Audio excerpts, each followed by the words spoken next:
Baik, Assalamualaikum warahmatullahi wabarakatuh. Baik, Ibu kami dari kelompok, kami nyebutnya kelompok ini ya, perbatasan Antikong, karena kami mengambil PLBN membahas di Antikong. Jadi perkenalkan, maaf, kajian di judul kami ada kajian pembangunan kawasan perbatasan Indonesia dan Malaysia. Studi kasusnya adalah Kecamatan Antikong, Kabupaten Sanggau, Provinsi Kalimantan Barat. Di sini kami di kelompok kami ada 3 orang. Kami perkenalkan slide slide berikutnya, Mas. Nah ini, saya sendiri Catur Wibowo, Ibu. Kebetulan kami bertiga mahasiswa konversi. Selanjutnya Mbak Dwi Tasari bisa say hello. Ya, terus kemudian Mas Farid Saiful Hidayat. Jadi kebetulan kelompok kami bertiga, kami membahas masalah tentang perbatasan Antikong. Begitu. Lanjut, next slide. Baik, hasil penelitian. Lanjut lagi.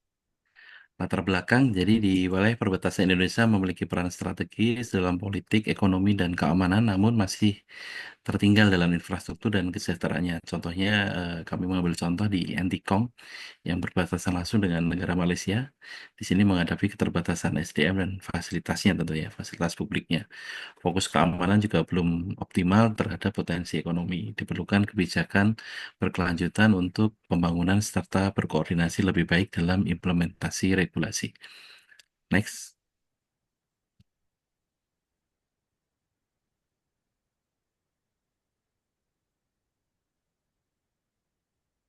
Rumusan masalah. Jadi sebenarnya di tugas presentasi ini diminta untuk membuat FGD internal gitu ya Bu ya. Jadi di dalamnya sebenarnya kita permasalahannya ada di 3 ini. Kita bagi per orang pun juga jatuhnya seperti 3 ini, tapi kita coba rangkum semuanya jadi satu. Nanti kita cuma bagi slide aja. Nanti kita bagi presentasi seperti itu. Jadi rumusan masalahnya ada 3. Jadi kami mengangkat bagaimana potensi pengembangan kawasan perbatasan di Kecamatan Entikong di Kabupaten Sanggau.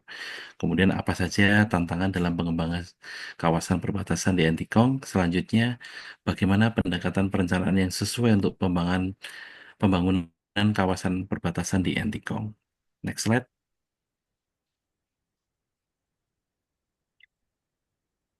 Gambaran umum wilayah Entikong.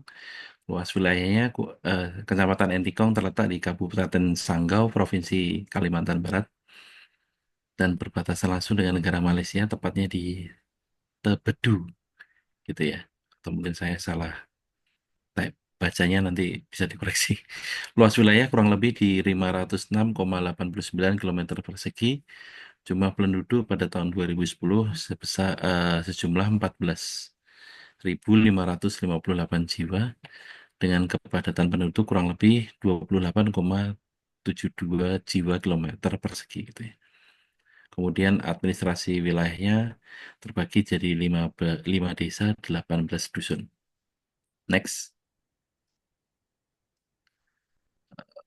Jalan nasional yang ada di Antikong 14,5 kilometer, jalan kabupaten 41,7 kilometer. Untuk jalan desanya ada 83,37 kilometer. Lanjut. Kemudian jumlah fasilitas pendidikan, eh, jumlah TK 1 unit gitu ya, SDMI ada 18 unit, jumlah SLTP ada 2 unit, SMA atau SMK ada 2 unit, kemudian puskesmas ataupun pustu ya 2 unit. Next. Nah, potensi pengembangan wilayah Antikong dan dukungan dari pemerintah. Antikong memiliki potensi sebagai pusat ekonomi Kalimantan di sisi barat, Sarawak, gitu ya, terutama di sektor perdagangan dengan jalur lintas batas Antikong Tebedu. Pemerintah menetapkan kawasan ini sebagai kawasan strategis nasional dalam RPJPN 2004 sampai 2025 serta kawasan pembangunan ekonomi terpadu atau KAPET sesuai Undang-Undang Nomor 26 Tahun 2007. Untuk mendukung pertumbuhan ekonomi, direncanakan pembangunan Border Development Center dan terminal barang tripod guna memperlancar perdagangan antar negara yang sudah terrealisasi sampai sekarang juga PLBN-nya sudah lumayan baru gitu ya. Lanjut,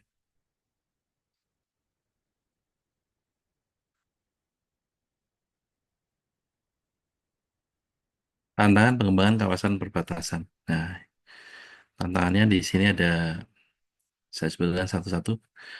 Satu, keterbatasan infrastruktur dasar gitu ya. Akses jalan yang terbatas dan kualitas infrastruktur yang rendah ya menjadi hambatan utama bagi kelancaran arus barang dan mobilitas masyarakat.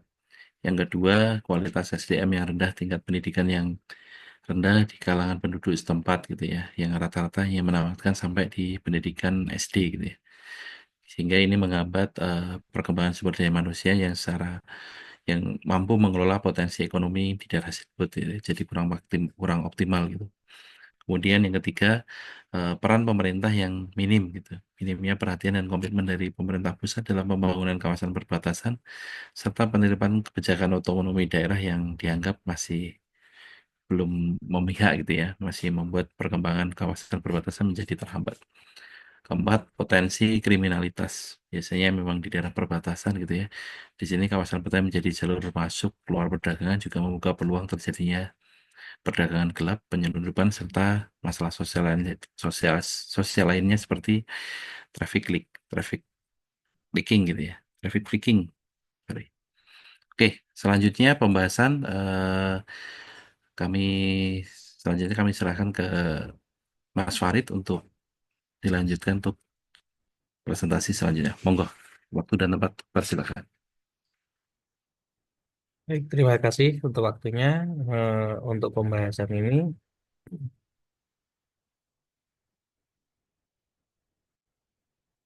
Yang pertama adalah tantangan dalam pengembangan kawasan perbatasan. Yang pertama adalah keterbatasan infrastruktur dasar. Keterbatasan infrastruktur di Antikong seperti jalan yang belum memadai, layanan air bersih, listrik, dan telekomunikasi yang belum merata, menjadi tantangan utama pengembangan kawasan perbatasan. Akses jalan yang buruk, hambat pergerakan barang dan orang, terutama saat musim hujan. Kesulitan dalam layanan dasar dan pada kualitas hidup dan produktivitas masyarakat. Oleh karena itu, pembangunan infrastruktur mendesak untuk meningkatkan kesejahteraan dan mendukung perkembangan ekonomi di wilayah tersebut atau di wilayah perbatasan. Kemudian, dua, kualitas SDM yang rendah. Kualitas SDM di Antikong masih rendah dengan mayoritas penduduk hanya tamatan SD, menghambat pemanfaatan potensi ekonomi. Rendahnya pendidikan membuat masyarakat sulit berpartisipasi dalam perdagangan, bisnis, dan teknologi. Oleh karena itu, peningkatan akses pendidikan dan program pelatihan keterampilan sangat diperlukan untuk mendukung pengembangan ekonomi pada kawasan perbatasan. Kemudian tantangan dalam pengembangan selanjutnya nomor tiga, potensi kriminalitas dan keamanan. Di Antikong menghadapi resiko kriminalitas sangat tinggi seperti penyelundupan dan trafficking manusia. Pengawasan dan penegakan hukum perlu ditingkatkan melalui kerjasama antara Indonesia dan Malaysia. Kebijakan yang lebih tegas serta koordinasi antara pihak berwenang diperlukan untuk mencegah aktivitas ilegal yang merugikan kedua negara. Selanjutnya adalah potensi pengembangan dan peran pemerintah.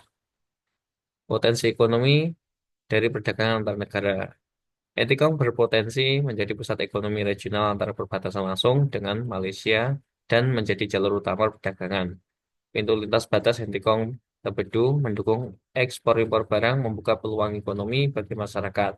Pengembangan sebagai Border Development Center atau BDC dan pembangunan terminal barang ini dry port akan meningkatkan efisiensi perdagangan serta mendorong pertumbuhan sektor lain seperti transportasi dan industri. Kemudian dukungan dari pemerintah pusat.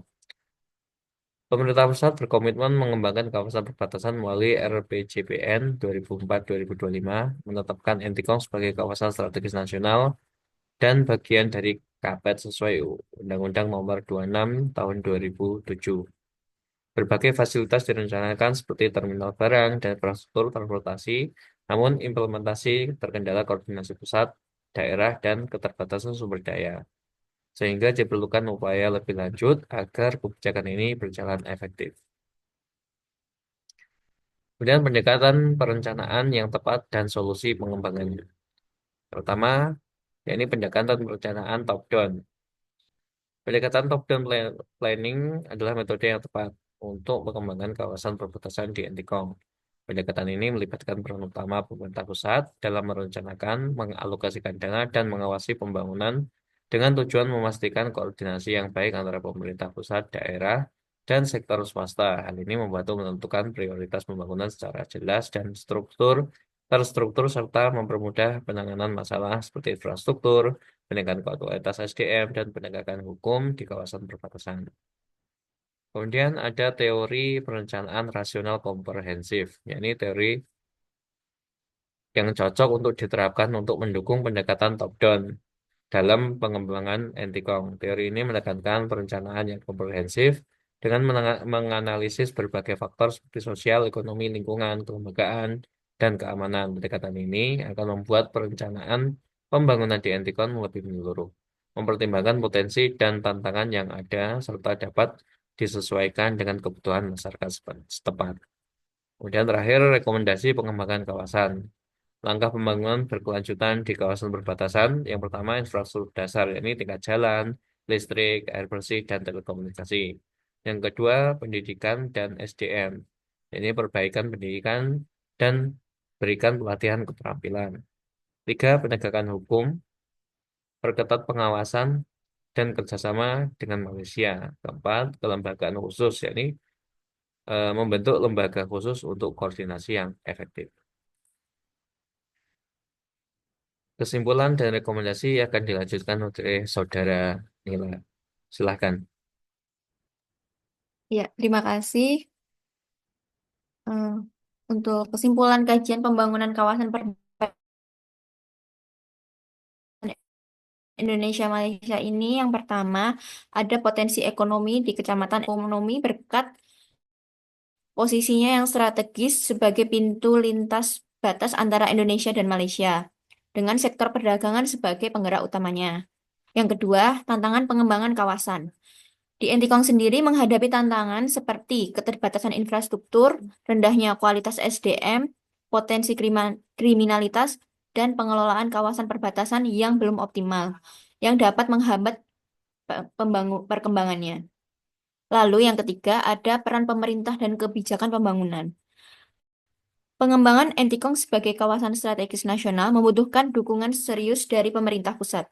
Koordinasi antara pusat dan daerah perlu dilakukan, serta implementasi kebijakan perlu diperbaiki untuk efektivitas pembangunan. Lalu yang keempat, ada pendekatan perencanaan yang tepat. Pendekatan top-down dan teori perencanaan rasional komprehensif cocok untuk pengembangan Entikong karena mendukung perencanaan terstruktur dan pembangunan menyeluruh dengan mempertimbangkan semua aspek kawasan. Lalu selanjutnya, rekomendasi kajian pembangunan kawasan perbatasan Indonesia-Malaysia. Yang pertama ada perbaikan infrastruktur dasar. Pemerintah harus meningkatkan infrastruktur di Entikong termasuk jalan, air bersih, listrik, dan telekomunikasi guna mendukung perdagangan dan kesejahteraan masyarakat perbatasan. Lalu yang kedua, peningkatan kualitas SDM. Peningkatan pendidikan dan pelatihan keterampilan perlu dilakukan agar masyarakat dapat mengelola potensi ekonomi kawasan secara maksimal. Lalu yang ketiga, penguatan kelembagaan yang menangani kawasan perbatasan. Diperlukan lembaga khusus untuk mengelola kawasan perbatasan, mengkoordinasikan pembangunan jembatani antara pemerintah dengan sektor swasta. Lalu yang keempat, kolaborasi bilateral antara Indonesia dengan Malaysia. Kerjasama antara Indonesia dengan Malaysia di perbatasan perlu diperkuat dalam hal perdagangan, keamanan, dan hukum untuk kesejahteraan masyarakat dan mengurangi kriminalitas. Lalu yang kelima ada penguatan yang menangani kawasan perbatasan. Pengembangan perbatasan harus dilakukan secara berkelanjutan, mempertimbangkan sosial, ekonomi, lingkungan, dan keamanan untuk daya saing serta kedaulatan negara. Selanjutnya, kesimpulan dari presentasi ini yang pertama yaitu potensi ekonomi di Entikong. Entikong memiliki potensi besar sebagai pusat ekonomi nasional karena letaknya yang strategis di perbatasan antara Indonesia dengan Malaysia. Lalu, sektor perdagangan antar negara menjadi penggerak utama ekonomi di wilayah ini. Yang kedua, tantangan pengembangan. Keterbatasan infrastruktur dasar seperti jalan, listrik, air bersih, dan telekomunikasi. Lalu rendahnya kualitas SDM yang berdampak pada keterlibatan masyarakat dalam hal ekonomi. Lalu ancaman kriminalitas seperti perdagangan ilegal dan penyelundupan. Lalu peran pemerintah dan kebijakan. Pemerintah dikendala dalam implementasi kebijakan. Yang keempat ada pendekatan perencanaan. Pendekatan top-down diperlukan agar pembangunan lebih teratur dan efektif, terstruktur dan efektif. Lalu teori perencanaan rasional komprehensif membantu memastikan kebijakan mempertimbangkan semua aspek penting. Yang kelima, rekomendasi atau pengembangan, perbaikan infrastruktur untuk mendukung perdagangan dan kesejahteraan masyarakat, peningkatan SDM melalui pendidikan dan pelatihan keterampilan, lalu penguatan kelembagaan untuk koordinasi pengelolaan kawasan perbatasan, kolaborasi bilateral antara Indonesia dan Malaysia untuk memperkuat perdagangan dan keamanan, lalu pembangunan berkelanjutan agar pertumbuhan ekonomi selaras dengan sosial, lingkungan, dan kedaulatan negara. Sekian presentasi dari kami. Terima kasih. Assalamualaikum warahmatullahi wabarakatuh. Waalaikumsalam warahmatullahi wabarakatuh.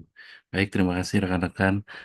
Jadi dalam presentasi kami, izin Ibu, jadi kami sebenarnya di FGD internal bisa ditampilkan lagi slide rumusan masalah, Mas.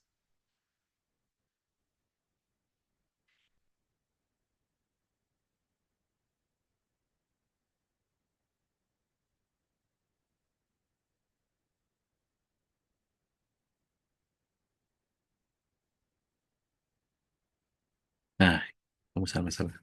Baik, dari rumusan masalah ini sebenarnya ini adalah pertanyaan yang timbul dari kami bertiga gitu ya. Jadi kenapa jumlahnya tiga gitu ya. Jadi karena pas kami kelompoknya juga tiga orang, jadi bagaimana rumusan masalahnya sebenarnya FGD kami internalnya itu adalah membahas ini, cuma kita rangkum nanti kita jadikan satu dalam suatu makalah, nanti kita submit gitu ya. Jadi bagaimana potensi pengembangan kawasan perbatasan di Kecamatan Entikong di Kabupaten Sanggau. Karena potensi pengembangan kawasan perbatasan ini tentunya sangat dipengaruhi oleh faktor geografis dan strategis gitu ya. Yang mana sekarang di Entikong sendiri sudah dibangun PLBN yang sekarang dikelola oleh Badan Nasional